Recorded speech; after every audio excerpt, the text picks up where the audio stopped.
ಮಾತನಾಡಿರ್ತಕ್ಕಂಥ ಕಾರ್ಯಾಧ್ಯಕ್ಷರು ಕೆಪಿಸಿಸಿಯ Vasant Kumar sir ಅವರಿಗೆ ಅನಂತ ವಂದನೆಗಳನ್ನ ತಿಳಿಸ್ತಾ ಆತ್ಮೀಯ ಬಂಧುಗಳೇ ನಮ್ಮ ಮಧ್ಯದಲ್ಲಿ ಉಪಸ್ಥಿತರಿರ್ತಕ್ಕಂಥ PGR ಸಿಂಧೆ ಸರ್ ಅವರು ಈ ಸಂದರ್ಭದಲ್ಲಿ ಇಂದಿನ ಈ ಒಂದು ಬಹಿರಂಗ ಪ್ರಚಾರ ಸಭೆಯನ್ನು ಉದ್ದೇಶಿಸಿ ನಮ್ಮನ್ನೆಲ್ಲರನ್ನು ಉದ್ದೇಶಿಸಿ ಮಾತನಾಡ್ತಾರೆ. ಸೊ ಅವರಿಗೆ ನುಡಿಪೀಠಕ್ಕೆ ಹಾರ್ದಿಕ ಸ್ವಾಗತ.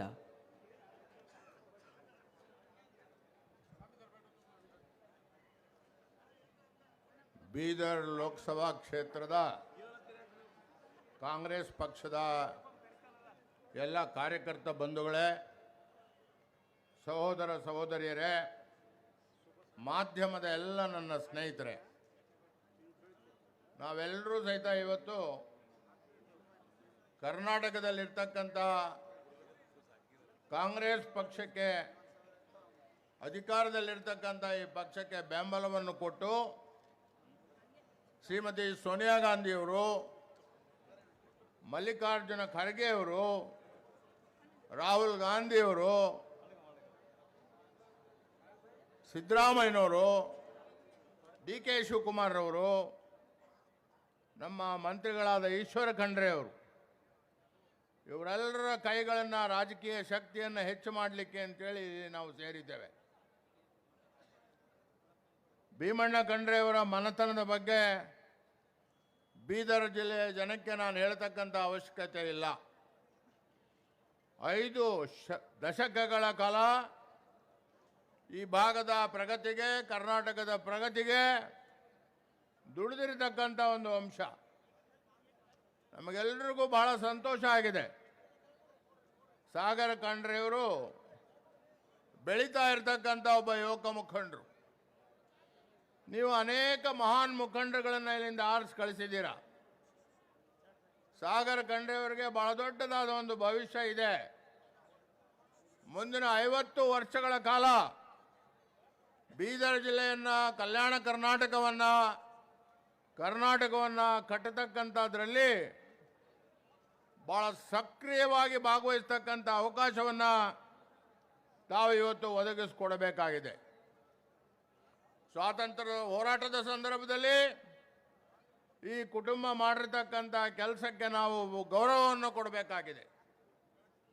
ಈ ಭಾಗದ ಪ್ರಗತಿಗೆ ವಿಶೇಷವಾಗಿ ಸಂವಿಧಾನಕ್ಕೆ ತಿದ್ದುಪಡಿ ತಂದು ಆರ್ಟಿಕಲ್ 371 ಜೆನಲ್ಲಿ ದುಡಿದಿರ್ತಕ್ಕಂಥ ಮಹನೀಯರುಗಳು ಅನೇಕರು.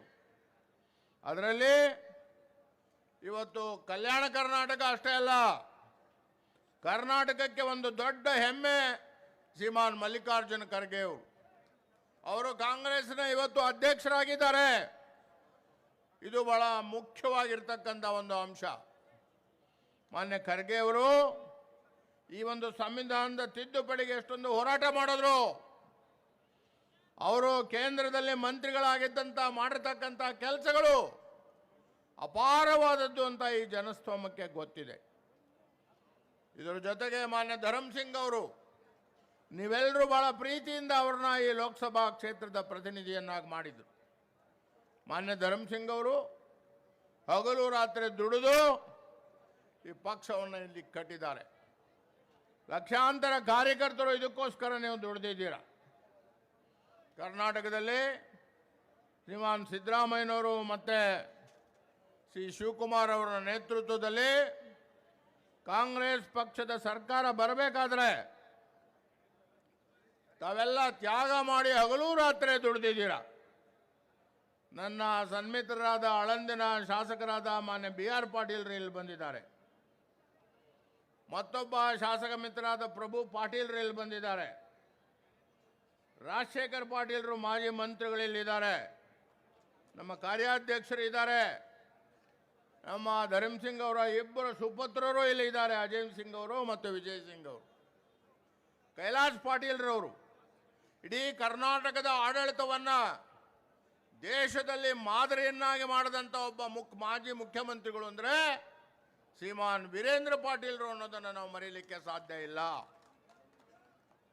ವೀರೇಂದ್ರ ಪಾಟೀಲ್ರ ಸುಪುತ್ರ ಕೈಲಾಶ್ ಪಾಟೀಲ್ ಅವರು ಇವತ್ತು ಚಿಂಚೋಳಿ ಕ್ಷೇತ್ರದಲ್ಲಿ ಉಳಿದು ಮಾನ್ಯ ಸಾಗರ ಖಂಡ್ರೆ ಅವರ ಗೆಲುವಿಗೆ ಶ್ರಮ ಮಾಡ್ತಾ ಇದ್ದಾರೆ. ಇವರೆಲ್ಲರೂ ಸಹಿತ ನಾವು ಒಂದೇ ಮಾತನ್ನು ನಿಮ್ಗೆ ಹೇಳ್ತಕ್ಕಂಥದ್ದು, ಬೀದರ್ ಜಿಲ್ಲೆಯ ಜನಕ್ಕೆ ಜಾತ್ಯತೀತ ಮನೋಭಾವ ಇಟ್ಕೊಂಡಿರ್ತಕ್ಕಂಥ ಜನ ನೀವು.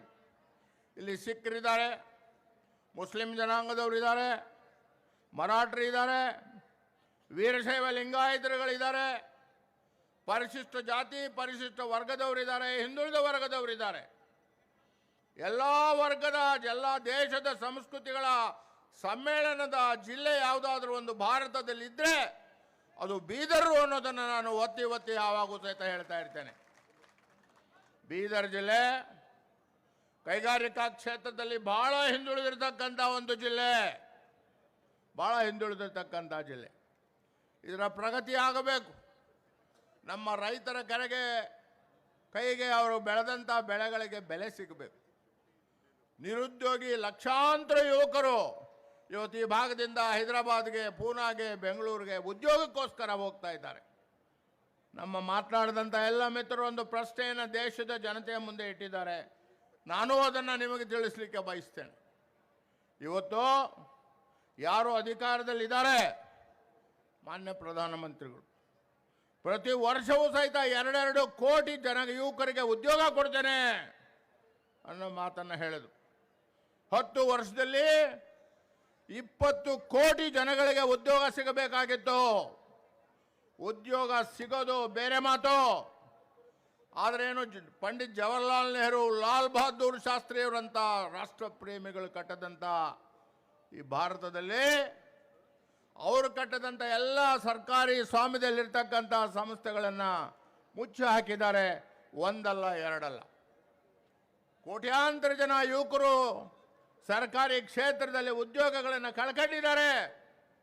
ಇವತ್ತು ಹೇಳ್ತಾ ಇದ್ದಾರೆ ಉದ್ಯೋಗವನ್ನು ನಾನು ಸೃಷ್ಟಿ ಮಾಡ್ತೇನೆ, ಸರ್ಕಾರದಲ್ಲಿರ್ತಕ್ಕಂಥ ಎಲ್ಲ ಉದ್ಯೋಗಗಳನ್ನು ನಾನು ತುಂಬ್ತೇನೆ ಅಂತಕ್ಕಂಥ ಮಾತನ್ನು ಹೇಳ್ತಾರೆ. ಕಳೆದ 10 ವರ್ಷಗಳಲ್ಲಿ ತಾವು ಅಧಿಕಾರದಲ್ಲಿದ್ರ ಯಾರು ನಿಮಗೆ ಅಡ್ಡಿಪಡಿಸಿದ್ರು ಅನ್ನೋದನ್ನು ತಿಳಿಸಬೇಕು. ಅವರು ಪ್ರಧಾನಿ ಆಗಲಿಕ್ಕೆ ಮುಂಚೆ ಅವರು ಮಾತನಾಡಿರ್ತಕ್ಕಂಥ ಮಾತುಗಳನ್ನು ನಮ್ಮ ಪತ್ರಕರ್ತ ಮಿತ್ರರು ವಿಶೇಷವಾಗಿ ಸೋಷಿಯಲ್ ಮೀಡಿಯಾದಲ್ಲಿ ಅವರ ಭಾಷಣಗಳನ್ನು ಹೇಳ್ತಾರೆ. ಅವರು ಪೆಟ್ರೋಲ್ ಬೆಲೆಗಳ ಬಗ್ಗೆ ಮಾತನಾಡಿದಂಥ ಮಾತು, ಡೀಸೆಲ್ ಬೆಲೆಗಳ ಬಗ್ಗೆ ಮಾತನಾಡಿದಂಥ ಮಾತು, ರೈತರ ಬಗ್ಗೆ ಮಾತನಾಡಿದಂಥ ಮಾತು, ಅದರ ವಿರುದ್ಧವಾಗಿ ಕಳೆದ 10 ವರ್ಷಗಳಲ್ಲಿ ನಡ್ಕೊಂಡಿರ್ತಕ್ಕಂಥದ್ದನ್ನು ನಾವು ನೋಡ್ತೇವೆ.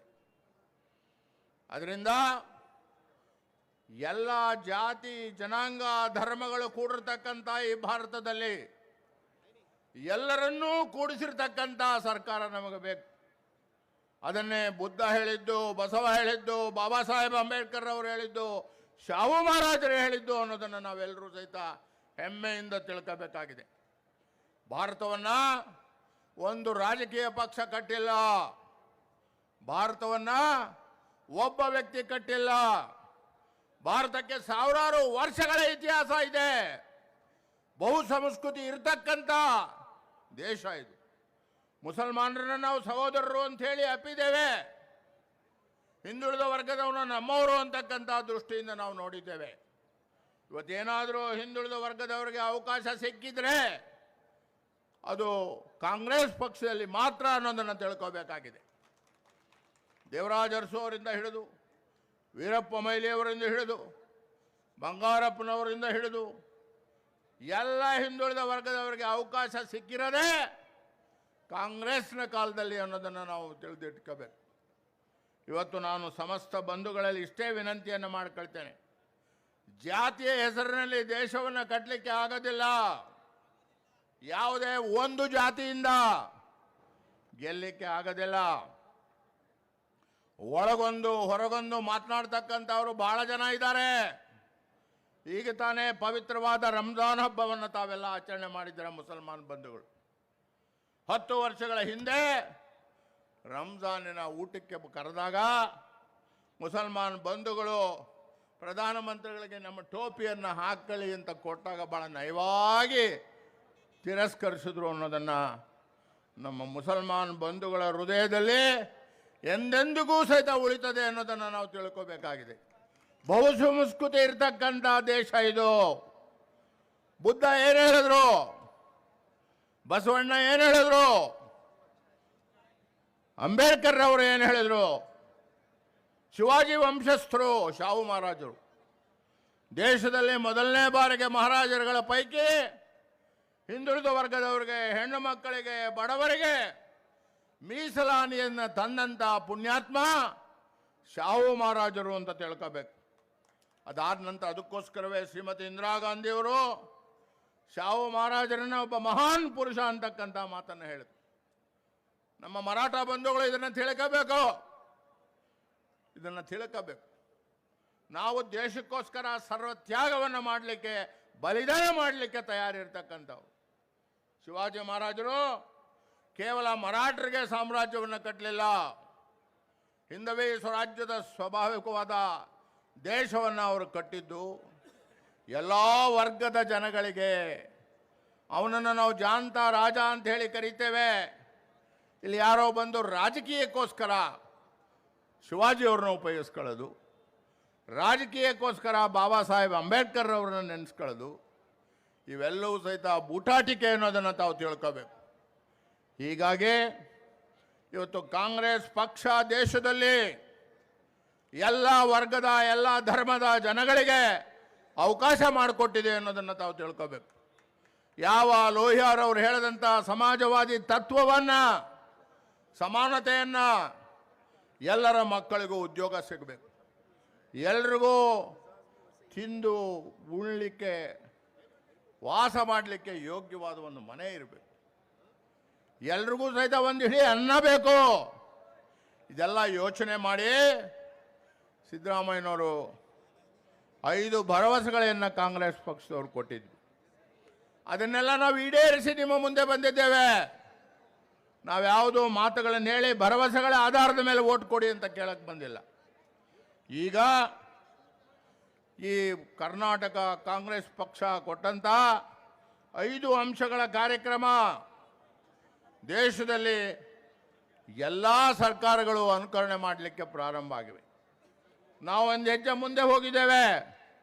ಹೆಣ್ಣು ಮಕ್ಕಳಿಗೆ, ದಲಿತರಿಗೆ, ದುಡಿಯುವ ಕೈಗಳಿಗೆ, ಎಲ್ಲ ಧರ್ಮ ಮತ್ತು ಜಾತಿಯ ಜನಗಳಿಗೆ ನ್ಯಾಯವನ್ನು ಕೊಡೋ ದೃಷ್ಟಿಯಿಂದಾಗಿ 25 ಅಂಶಗಳ ಕಾರ್ಯಕ್ರಮವನ್ನು ನಾವು ತಂದಿದ್ದೇವೆ.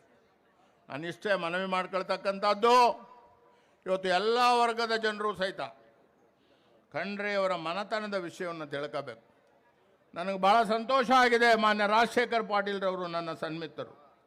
ಅವ್ರ ತಂದೆಯವರ ಕೈ ಕೆಳಗಡೆ ನಾನು ಕೆಲಸ ಮಾಡಿದ್ದೇನೆ. ಬಸವರಾಜ ಪಾಟೀಲ್ ಹುಮನಾಬಾದ್ ಅವರು ಭಾಳ ದೊಡ್ಡ ವ್ಯಕ್ತಿಗಳು ಈ ಜಿಲ್ಲೆಗೆ. ದುಡಿದಂಥ ಜನ ಇವರೆಲ್ಲ, ದುಡಿದಂಥವರು, ಬೀದರ್ ಜಿಲ್ಲೆಯನ್ನು ಕಟ್ಟಿದವರು. ಅದನ್ನು ನಾವು ತಾವೆಲ್ಲ ತಿಳ್ಕೋಬೇಕಾಗಿದೆ. ಅವರು ಕ್ಯಾಂಡಿಡೇಟ್ ಅಭ್ಯರ್ಥಿಗಳಾಗ್ಬೋದಾಗಿದೆ. ಎಲ್ಲರೂ ಸಹಿತ ಬಸವರಾಜ್ ನೀನೇ ಆಗಪ್ಪ ರಾಜಶೇಖರ್ ಅಂತ ಹೇಳಿದ್ರು. ಆದರೆ ರಾಜಶೇಖರ್ ಇಲ್ಲ, ನನ್ನ ಸಹೋದ್ಯೋಗಿಯ ಪುತ್ರ ಸಾಗರ್, ನಾವೆಲ್ಲ ಸೇರಿ ಬೆಳೆಸೋಣ. ಮುಂದಿನ ವರ್ಷ ಅವರು ಮುಂದೆ ಆಗಲಿ, ಕಟ್ಲಿ ಬೀದರನ್ನು, ಕಟ್ಲಿ ಕರ್ನಾಟಕವನ್ನು ಅಂತ ಹೇಳಿ ಒಬ್ಬ ಯೋಗ್ಯವಾದ ಯುವಕರನ್ನು ಆಯ್ಕೆ ಮಾಡಿ ಇಲ್ಲಿ ಕಳಿಸಿದ್ದೇವೆ ನಾವು. ಅದನ್ನು ತಾವೆಲ್ಲ ತಿಳ್ಕೋಬೇಕು. ನಾನು ಮಾನ್ಯ ಈಶ್ವರ್ ಖಂಡ್ರೆಯವರು ಹಗಲು ರಾತ್ರಿ ದುಡಿತಾ ಇದ್ದಾರೆ.